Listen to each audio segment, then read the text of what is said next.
కడప జిల్లా బద్వేలులో తెలుగుదేశం జనసేన భారతీయ జనతా పార్టీ ఉమ్మడి అభ్యర్థిగా బొజ్జా రోసన్న నామినేషన్ సందర్భంగా బీజేపీ జిల్లా అధ్యక్షులు వంగల శశిభూషణ్ రెడ్డి, తెలుగుదేశం పార్టీ మాజీ ఎమ్మెల్యే విజయమ్మ, టీడీపీ యువ నాయకులు రితీష్ కుమార్ రెడ్డి హాజరయ్యారు. సిద్ధవటం రోడ్డులోని రామాలయంలో పూజా కార్యక్రమాలు నిర్వహించిన అనంతరం 4 రోడ్ల కూడలి వరకు ర్యాలీ నిర్వహించారు. ఈ సందర్భంగా నాయకులు మాట్లాడుతూ వైసీపీ ప్రభుత్వంలో ప్రజలపై దాడులు, ప్రజల అభివృద్ధి కోసం, నియోజకవర్గ అభివృద్ధి కోసం తెలుగుదేశం పార్టీ, జనసేన, బీజేపీ ఉమ్మడి అభ్యర్థి బొజ్జా రోసన్నను గెలిపించాలని, వైసీపీ ప్రభుత్వానికి నాయకులకు బుద్ధి చెప్పాలని ప్రజలకు పిలుపునిచ్చారు.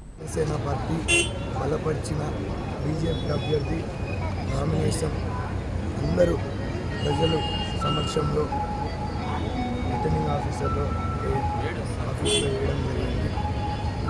ఈరోజు నేను ఒక్కటే చెప్తాను, బద్వేలు ప్రజలందరూ గత 5 ఏళ్ళుగా విసిగిపోయిన ఈ వైసీపీ హామీల మోసాలకి ఇదే నిదర్శనమని మీ అందరికీ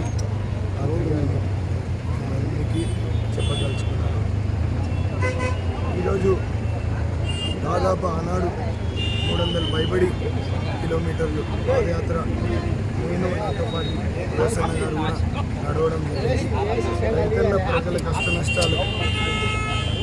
కష్ట నష్టాలు ఇక్కడున్న నిరుద్యోగం కష్టం దగ్గరగా చూసాం. ఈ ప్రజలందరూ మా బాధ్యతగా వాళ్ళలో ఉన్నప్పుడు వాళ్ళ మంచి చెడు 2 చూసాం. రైతులు చూస్తే అడవి ప్రాంతంగా ఏ మండలాలు ప్రకటించలేదు,